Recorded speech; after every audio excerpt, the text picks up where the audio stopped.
Assalamu alaikum dear student, I am Sayyida Rabab Fatima. We are doing chapter number 11, chords and arcs, grade 10th. Today we are going to prove an example. Let's move towards the light board. Yes student, we are going to prove this example. इस example को prove करने से पहले हमारे पास ये दो results हैं, इनको कर लेते हैं अंडरस्टैंड, फिर हम इसको करेंगे प्रूव। वो रिजल्ट्स क्या हैं स्टूडेंट, उनको देखते हैं। इन कॉन्ग्रुएंट सर्कल्स और इन अ सेम सर्कल। अब आप इस स्टेटमेंट से तो हो चुके हैं फेमिलियर कि आप हम कोई भी बात करते हैं वो हम कॉन्ग्रुएंट दो या दो से ज़्यादा सर्कल्स पर भी कर सकते हैं या हम कर सकते हैं एक सर्कल पर भी। ओके, इन कॉन्ग्रुएंट सर्कल्स और in the same circle if central angle are equal, अगर हमारे पास सेंट्रल एंगल हों equal then corresponding sectors are equal, तो हमारे पास उसके लिहाज से जो कॉरेस्पॉन्डिंग सेक्टर्स आएंगे स्टूडेंट वो भी क्या होंगे, इक्वल होंगे। ये बहुत ही हमारे लिए इम्पॉर्टेंट और एक सम काइंड ऑफ न्यू है जो हम रिजल्ट्स अभी तक पढ़े हैं उन रिजल्ट्स के लिहाज से। Let's suppose this is a random circle और मैं कह रही हूँ कि सेंट्रल, हमने बात की कि सेंट्रल एंगल होना चाहिए सेम। तो लेट्स सपोज मैं यहाँ पे ले लेती हूँ 2 पॉइंट्स और उन्हें कर देती हूँ इस तरीके से ज्वाइन। अब ये जो एंगल आया है अगर ये इक्वल हो, मैं इस तरह से कोई पॉइंट ले लूँ इसके, अगर ये दोनों सेंट्रल एंगल्स इक्वल हैं स्टूडेंट तो बताया ये जा रहा है कि जो अब बात की जा रही है सेक्टर की, अगर हमारे पास सेंट्रल एंगल इक्वल होंगे स्टूडेंट तो हम बात कर रहे हैं कि सेक्टर भी इक्वल होगा। तो हमें पता है कि सेक्टर क्या होता है, वो हमारे पास एरिया है जो कि बाउंड है एक आर्क और 2 रेडियाई की वजह से। तो बेसिकली अगर ये दोनों सेंट्रल एंगल्स इक्वल हैं तो ये दोनों जो हमारे पास सेक्टर्स हैं ये भी आपस में क्या होंगे, इक्वल होंगे, ये बताया गया है यहाँ पर। तो हम अब देखें, मैं इन दो सेक्टर्स की बात कर रही हूँ, इन दोनों की भी बात की जा सकती है। अगर ये दोनों इक्वल हैं तो बेसिकली दोनों सेंट्रल एंगल इक्वल हैं स्टूडेंट, तो इनके जो सेक्टर्स होंगे स्टूडेंट वो भी क्या होंगे, हमारे पास इक्वल होंगे। यही बात बताई गई है हमारे पास जो क्रॉलरी 1 में हमने रिजल्ट को किया है अंडरस्टैंड। अब चलते हैं सेकेंड की तरफ। इन कॉन्ग्रुएंट सर्कल्स और इन द सेम सर्कल, वही बात है कि हम 2 या 2 से ज़्यादा भी ले सकते हैं या एक सर्कल पर भी कर सकते हैं बात।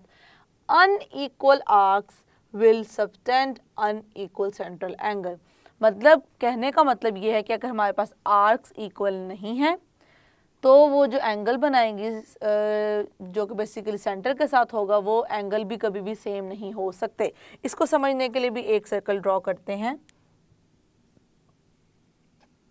ओके, अब इस सर्कल में मुझे क्या लेना है, मुझे 2 लेनी है ऐसी आर्क जो कि बेसिकली 2 या 2 से ज़्यादा हम बात करेंगे आर्क्स के बारे में। हम यहाँ पे मेंशन कर देते हैं आर्क्स अनइक्वल लेनी है, तो हमारे पास क्या होंगे, अनइक्वल आ जाएंगे सेंट्रल एंगल्स। अच्छा जी, अब मैं एक ले रही हूँ स्टूडेंट आर्क, ये एंगल बनाएगा कुछ इस तरीके से, और दूसरी आर्क ले रही हूँ मैं ये।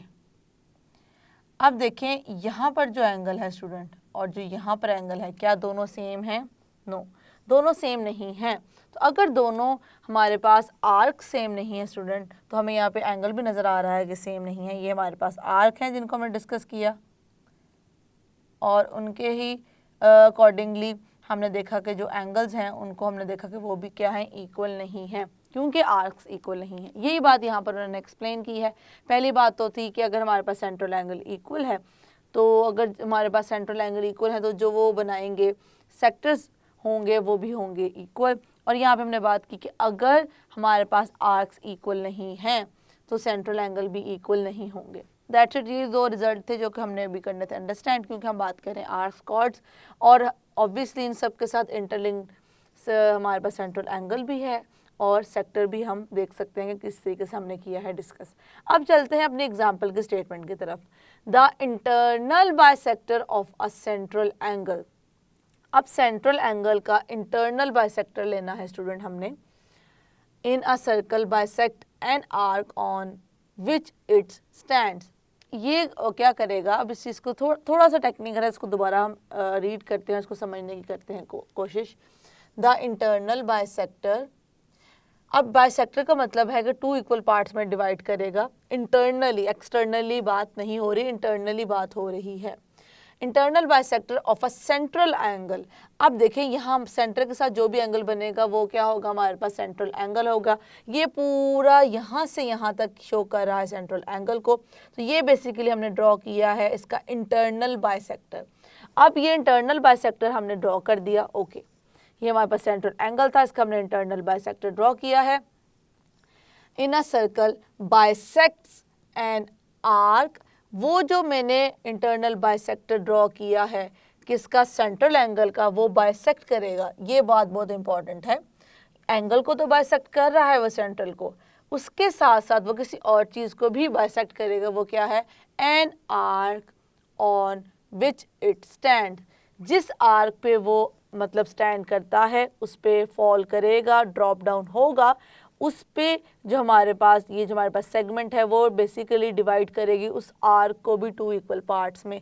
इसका मतलब ये है कि हमने प्रूव ये करना है कि यहाँ से यहाँ तक का जो हमारे पास डिस्टेंस है, बेसिकली जो आर्क है, और यहाँ से यहाँ तक की जो स्टूडेंट हमारे पास आर्क है, दोनों की दोनों क्या हैं, आपस में हैं इक्वल। ये बात हमने यहाँ पर प्रूव करनी है कि ये सर्कुलर आर्क और ये जो हमारे पास आर्क है ये दोनों आपस में इक्वल हैं। यही इतनी सी बात हमने प्रूव करनी है, लेकिन इसको समझने के लिए थोड़ा सा इन्होंने वर्डिंग ऐसी यूज़ की है कि पढ़ के लगता है कि पता नहीं क्या बात हमें इन्फॉर्मेशन में दे दी गई है गिवन में, और क्या हमने चीज़ प्रूव करनी वो इतनी क्लियर नहीं होती। बट आई होप कि आपको क्लियर है कि हमने इंटरनल सेंट्रल एंगल की बात की है। सेंट्रल एंगल पे एक ऐसा लाइन हमने बेसिकली लाइन सेगमेंट ड्रॉ की है जो कि शो कर रहा है उसके इंटरनल बाइसेक्टर को। अब ये एंगल दो इक्वल पार्ट्स में डिवाइड हो चुके हैं, एंगल 1 और एंगल 2 दोनों क्या हैं, इक्वल हैं।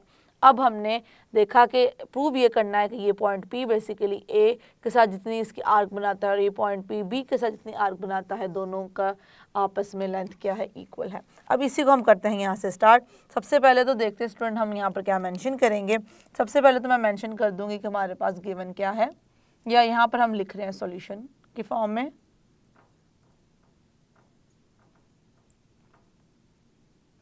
इन आ सर्कल विद सेंटर O, हमारे पास एक सर्कल जिसका सेंटर क्या है, O है स्टूडेंट। अब यहाँ पे हमने OP बताना है क्या है, OP हमारे पास क्या है, इंटरनल बाइसेक्टर है। यही मैं यहाँ पर करने जा रही हूँ, right. OP is an internal bisector of central angle AOB। Central angle का ये बेसिकली क्या है, बाइसेक्टर है, सेंट्रल एंगल AOB। ये क्या है स्टूडेंट, हमें ये हमने सॉल्यूशन हमें गिवन है। अब हम राइट कर देते हैं कि हमें प्रूफ क्या करना है। ये इन्फॉर्मेशन हम यूज़ करेंगे इसको प्रूफ करते हुए, जो कि मैंने ऊपर मेंशन कर दी हैं। प्रूफ मुझे बस ये करना है कि ये दोनों आर्क्स आपस में क्या है, कॉन्ग्रुएंट हैं, या ये दोनों आर्क्स आपस में हैं इक्वल। AP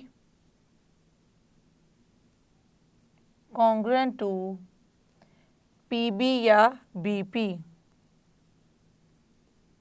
ओके, ये चीज़ मुझे प्रूफ करनी है। अब यहाँ पे कंस्ट्रक्शन क्या की है वो मैं करने जा रही हूँ मेंशन यहाँ पर।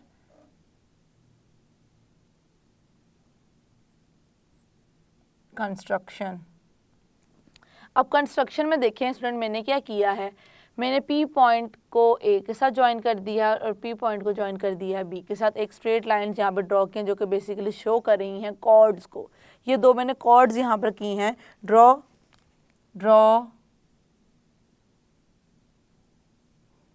AP line segment and BP line segment, जो कि मैंने आपको भी बता दिया है। देन राइट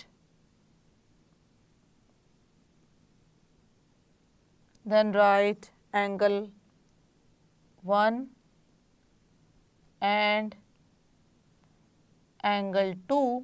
अब हमने एंगल 1 और एंगल 2 लिख दिया है, जो कि हमें फिगर में नज़र आ रहा है as shown in the figure। Okay, यहाँ तक हमने अपना जो सोल्यूशन है, जो हमें प्रूफ करना है और जो हमने कंस्ट्रक्शन की है, वो हम कर चुके हैं मेंशन। अब हम चलते हैं प्रूफ की तरफ। I am going to write proof over here.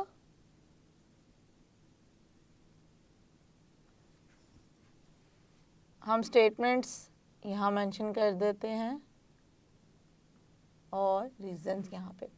अब स्टूडेंट हम किस तरीके से इसको लेकर चल रहे हैं, यहाँ पर हम फिर डील करेंगे ट्रायंगल्स को ही, क्योंकि हमने ये जो ड्रॉ की हैं लाइन सेगमेंट, जो कि बेसिकली क्या है, हमारे पास हैं कॉर्ड्स हैं स्टूडेंट्स। तो हमने ये ड्रॉ ही इसलिए की हैं ताकि हमारे पास एक ट्रायंगल बन जाए, जैसे कि हम यहाँ पर देख सकते हैं कि एक ट्रायंगल बन रहा है। तो इस ट्रायंगल को बनाने के लिए, कंस्ट्रक्ट करने के लिए ही हमने इनको ड्रॉ किया है। अब हम ट्रायंगल के कॉन्सेप्ट को यहाँ पर यूज़ करेंगे।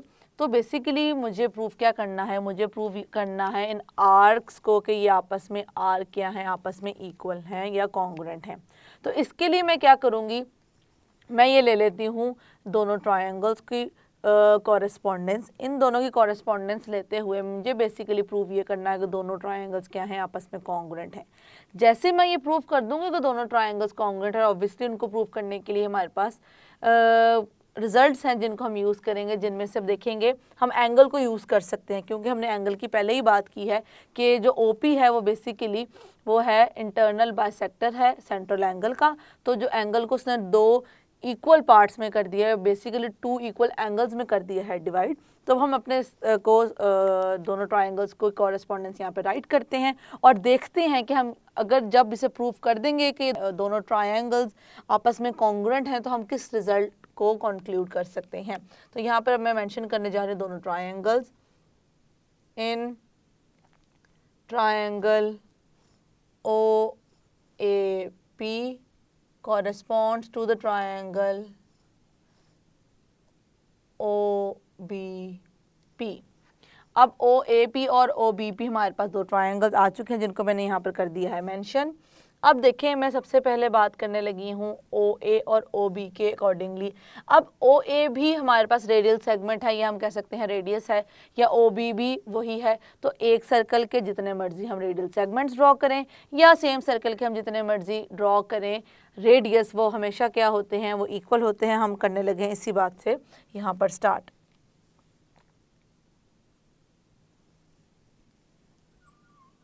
Okay, OA measure OA equals to measure OB। अब रीजन क्या लिखेंगे, radii of the same circle,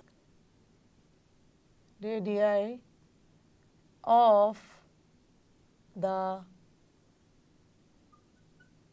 same circle. Okay, एक तो हमने साइड को यहाँ पर कर दिया राइट। अब मैं राइट करने लगी हूँ एंगल्स को स्टूडेंट, कि हमारे पास कौन कौन से एंगल्स हैं जो कि हैं equal. Angle 1 equals to major angle 2। Reason क्या लिखेंगे, रीज़न हमें पता है कि हमें गिवन है, और बेसिकली हमारे पास इंटरनल बाइसेक्टर की वजह से भी हम इसको कर रहे हैं right. Given OP is the internal bisector, मैं यहाँ पर मेंशन कर दूँगी। गिवन है हमें कि OP क्या है, हमारे पास इंटरनल बाइसेक्टर है किसका, सेंट्रल एंगल का। as an angle bisector of AOB, angle AOB। Yes students, अब मैंने राइट कर दिया है एक साइड, बेसिकली हमने दो साइड कॉरेस्पॉन्डिंग लेनी और एंगल ले लिए हैं। अब देखें स्टूडेंट, अब हम फर्दर किसके बारे में, कौन सी साइड लेने लगे हैं, वो हम लेंगे OP, क्योंकि OP क्या है, दोनों में कॉमन है। तो मैं इसको कर दूंगी यहाँ पर right, and major OP equals to. अब ये रीज़न क्या स्टूडेंट, ऑब्वियसली हमें नज़र आ रहा है कि दोनों में क्या है, कॉमन है। अब देखें हमारे पास किस तरह से दो साइड्स आई हैं, दो हमारे पास कॉरेस्पॉन्डिंग साइड्स ये आई हैं और एक हमारे पास आई है ये। तो ये दोनों साइड्स मिलकर एक एंगल बना रही हैं जो कि एंगल 1 है, ये दोनों साइड मिलकर एक एंगल बना रही हैं जो कि एंगल 2 है। तो बेसिकली ये इनके इंक्लूडेड एंगल है, तो हमें पता है हमारे पास दो साइड ऐसी हों जिसमें जो एंगल हो वो इंक्लूडेड हो, और हम इन तीनों को प्रूव कर दें कि क्या है, कॉन्ग्रुएंट है इनके कॉन्ग्रुएंट एंगल और कॉन्ग्रुएंट साइड्स के अकॉर्डिंगली। तो बेसिकली हम क्या प्रूव कर देते हैं, हम ये प्रूव कर देते हैं कि दोनों ट्रायंगल्स आपस में हैं congruent. Therefore triangle OAP congruent to triangle OBP। Reason में हम मेंशन कर देंगे कि हमारे पास क्या रीज़न है स्टूडेंट्स, कि हमारे पास दो साइड्स और एक एंगल क्या है, आपस में कॉन्ग्रुएंट हैं। इस रीज़न की वजह से मैंने इसको मेंशन कर दिया है कि ये आपस में क्या है, दोनों ट्रायंगल्स कॉन्ग्रुएंट हैं। अब यहाँ पे मैं कर दूंगी इसको, अब क्योंकि स्टूडेंट हम देख सकते हैं दोनों ट्रायंगल्स आपस में कॉन्ग्रुएंट हैं, तो ये जो लाइन सेगमेंट है ये कॉन्ग्रुएंट है इस लाइन सेगमेंट के, तो यहाँ पे मैं मेंशन करूंगी हेंस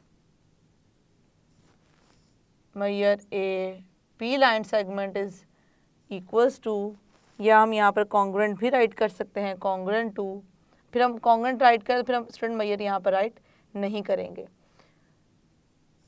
ये आ जाएगा BP लाइन सेगमेंट के अकॉर्डिंगली। और अगर हमने मेजरमेंट लिखना है तब हम कॉन्ग्रुएंट नहीं यहाँ पर लिखते। अब देखें अगर ये इसके कॉन्ग्रुएंट है तो मैं यहाँ पर इसको यूज़ करते हुए क्या राइट कर सकती हूँ, इसको यूज़ करते हुए मैं बता सकती हूँ कि मेरे पास जो आर्क बन रही हैं इन दोनों कॉर्ड्स की वजह से वो भी क्या होंगी, कॉन्ग्रुएंट। अब ये देखें ये बेसिकली कुछ इस तरह से है, ऐसे। तो बेसिकली हम इन आर्क्स की बात कर रहे हैं, एक आर्क ये है और एक आर्क ये है। अगर ये दोनों हमारे पास जो हम बात कर रहे हैं ये AP एंड BP जो हैं, AP और यहाँ पे क्या स्टूडेंट हमारे पास BP, ये आपस में कॉन्ग्रुएंट हैं, तो हम इनकी आर्क्स को भी कह सकते हैं कि क्या है, आपस में कॉन्ग्रुएंट हैं। तो यही चीज़ अब मैं करने जा रही हूँ मेंशन। अब ये स्टूडेंट ये मैंने कैसे मेंशन की है इस बात को देखिएगा, हमने यूज़ किया थ्योरम की स्टेटमेंट को।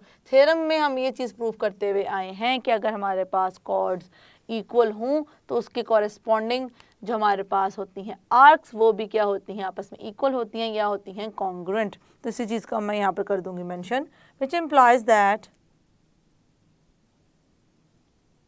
AP congruent to BP।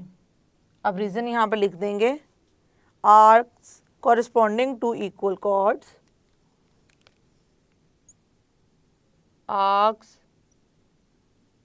corresponding to equal chords। वही रीज़न जो कि मैंने अभी आपको बताया है in a circle,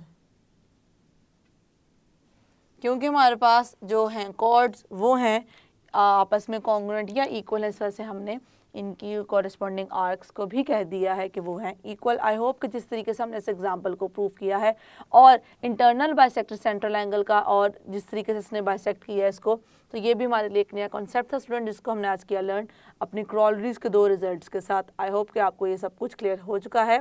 that's it. ये स्टूडेंट आई होप कि हमने जो अभी एग्जाम्पल को प्रूव किया है वो आपको हो चुका है क्लियर, और ऑब्वियसली ये जो कॉन्सेप्ट हमने इस एग्जाम्पल पे अप्लाई किया हम आगे भी फर्दर करेंगे यूज़, इसकी करें अच्छे से practice. See you in the next lecture.